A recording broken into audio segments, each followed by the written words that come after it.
দখলদার ইসরায়েলের অস্তিত্ব এখন কেবল খাদের কিনারায়। উত্তরের আকাশ থেকে বৃষ্টির মতো দই আসছে হিজবুল্লাহ রকেট, আর দক্ষিণে একের পর এক আঘাত আনছে ইরানের অত্যাধুনিক ব্যালিস্টিক মিসাইল।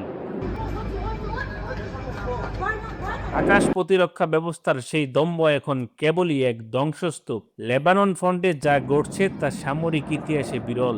মাত্র ২৪ ঘন্টার ব্যবধানে হিজবুল্লাহর মুজাহিদরা ইসরায়েলি সামরিক অবস্থানের উপর ৬১টি বিধ্বংসী হামলা চালিয়েছে। একদিনে এতগুলো সফল হামলার অভিযান এর আগে কেউ করতে পারেনি। এদিকে ইরান তাদের অপারেশন টুরু প্রমিস 4 এর আওতায় এদিকে আকাশপথে শত শত ড্রোন আর মিসাইলের তোপে ইসরায়েলের বিলিয়ন ডলারের প্রতিরক্ষা ব্যবস্থা পুরোপুরি অকেজো হয়ে পড়েছে।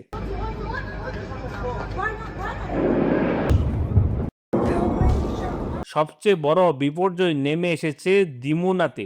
ইসরায়েলের অত্যন্ত গোপন ও সুরক্ষিত পারমাণবিক স্থাপনায় সরাসরি আঘাত এনেছে ইরানের মিসাইল। আয়রন ডোম থেকে শুরু করে ডেভিড সি সবই এখন ইরানের হাইপারসনিক গতির সামনে অসহায়। এখানেই শেষ নয়, ইসরায়েলের প্রধান মদতদাতা মার্কিন যুক্তরাষ্ট্র এবার সরাসরি হামলার শিকার। কুয়েতের আল আলী আল সালেম এবং সংযুক্ত আরব আমিরাতের আল মিনহাদ ও আল দাফরা ঘাঁটিতে সরাসরি ড্রোন ও মিসাইল হামলা চালানো হয়েছে। ওয়াশিংটনকে এক কড়া বার্তা দেওয়া হয়েছে, ইসরায়েলকে অন্ধভাবে সামরিক সহায়তা দিলে মার্কিন বাহিনী আর নিরাপদে থাকবে না। রণাঙ্গনের প্রতিটি মুহূর্ত এখন স্পষ্ট করে দিচ্ছে, ইসরায়েল আর যুক্তরাষ্ট্রের সম্মিলিত শক্তিও এখন এই ভয়াবহ আক্রমণ ঠেকাতে ব্যর্থ।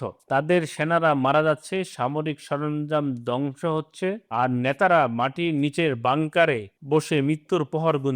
দখলদার ইসরায়েলের পতন কেবল এখন সময়ের ব্যাপার।